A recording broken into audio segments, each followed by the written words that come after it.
want to be a running back coach or an offensive coordinator right now? Take your pick. I like doing both. Okay. Put your offensive coordinator hat on. The tight ends, okay? You being in the, coaching pros, tight ends. What are the kind of potential do these guys have?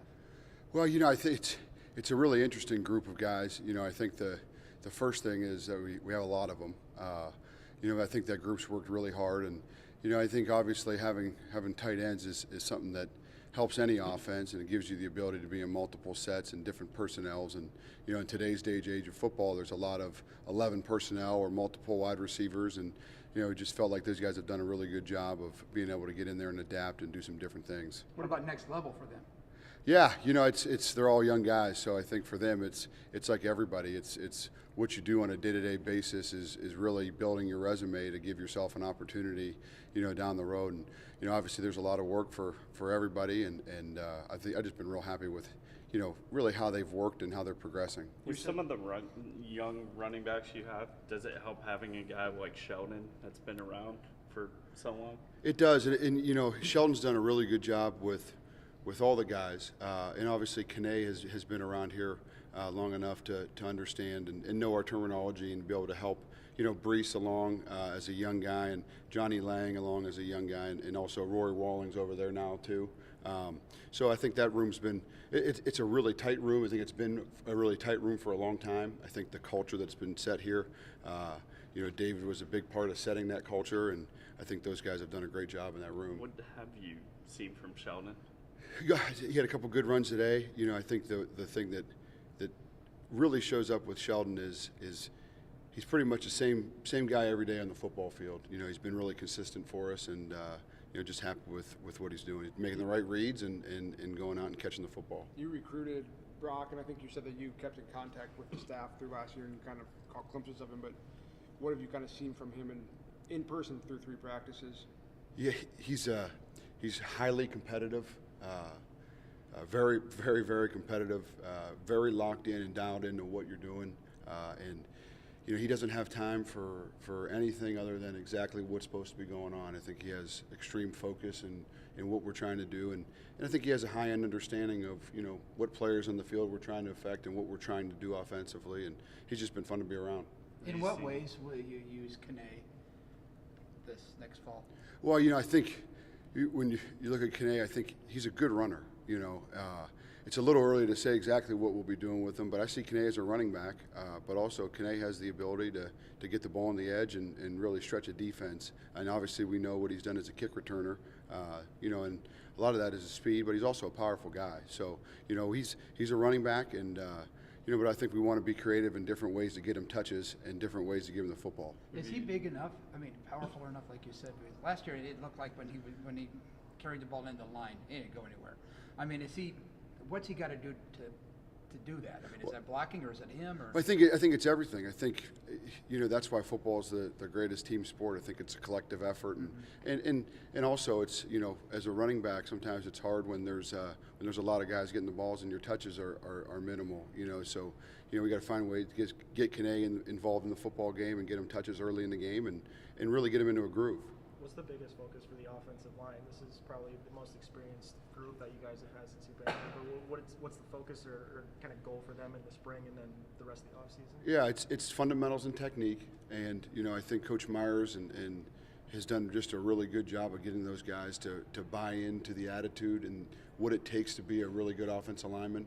That's a really difficult position to play and to play at a high level, and I think for them it just has to be continuing the maturation process, bringing some of the young guys along to create depth, and for us as coaches to create competition.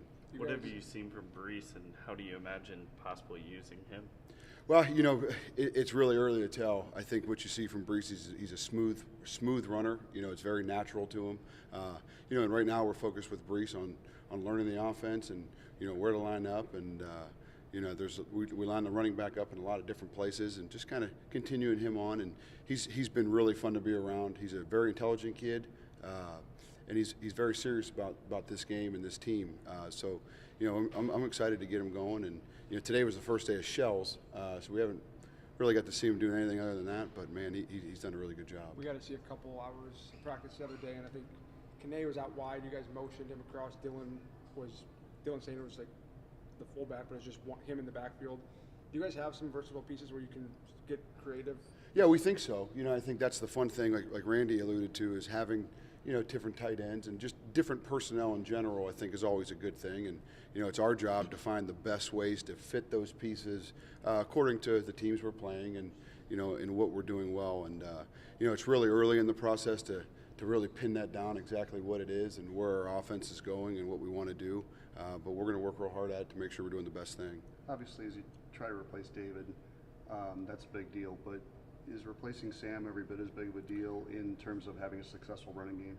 Yeah, I mean, you watch last year's cut-ups and even the year before. I mean, he was such an integral part of what we did. And, he's, along with David, he is what we believe Iowa State football is, just tough and that plays the game the right way. So, anytime you miss a guy like that, that's really hard, and you lose those guys. But that's college football. You got to play the next year and get new guys and try to shape those guys into doing the same thing. Is I'll Dylan a say guy? that- yeah, go ahead. Is Dylan a guy that could fit that role a little bit? Yeah, I think Dylan's so intriguing because he's different than Sam. He's different. He has some of the same physicality, but he also has he's a different body type. Dylan he's a huge dude. And so yeah, we're finding different things that Dylan can do, and Dylan's also a really good pass catcher. So we have to find ways to utilize him and try to create edges and create different gaps and things like that. So. I know you guys returned the entire offensive line, and that started the last 11 games. But is there still a lot of tinkering to go on to figuring out where guys fit? Because I know Coach Campbell said guys like Joey Ramos or Trevor Downing were pushing last year to get out there.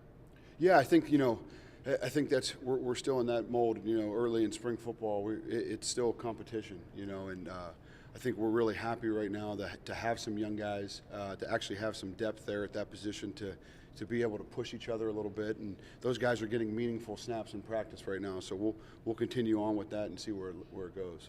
What are you seeing from the wideouts right now and some of the younger guys that are stepping up to take targets from what Akeem's role was and some of the guys like Tariq or Deshante that are kind of upping their roles as well? Yeah, obviously, in the last 2 years, losing two really good wide receivers that were a big part of the offense, and other pieces there as well. We lost Marchie the year prior to, and Trevor Ryan, and losing Matt Eaton and losing Akeem. Obviously, those are big pieces. But I think I've been really impressed with the way Deshante Jones has kind of taken ownership of that group.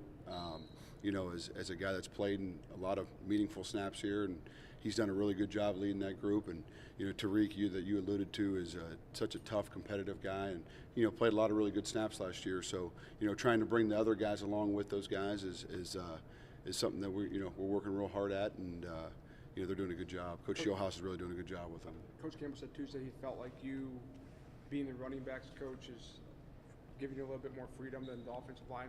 Have you noticed that? It's just been a couple of weeks of practice, but I know I have. I think being the offensive line coach, you're so entrenched in that world. And I still find myself like lingering down there. I got to fight it sometimes. But I think they'll always have that issue. Coach Campbell still has that issue. So I think that's a natural thing. Because that's kind of what I grew up doing. But yeah, it's been really good to have a good staff in place, of guys that we all get along and trust each other, and it's freed me up a little bit to have maybe a better vision on the whole the whole offense, and have a better overview of exactly what's being said, when it's said, and how it's said. With Brock, he's obviously played a lot with Tariq and Deshante and some of those other guys, but when you lose a guy like Hakeem, can that be an adjustment almost where it's kind of like his security blanket at times? It is, and I think that's a really good point. I think our job is to make sure that, the 4 or 5 receivers or 3 receivers out there, and then the tight ends, are in the spots that they need to be in, and they're making the right reads based on coverages. So, that comfortability is there early. I think that's our job as coaches, to make sure that we're really harping on the details there, so he feels comfortable. And that's always part of the growing process of anytime you lose a player that, yeah, he was a safety blanket and security blanket in a lot of ways. We just got to do a great job of making sure that we're detail oriented, so he feels comfortable.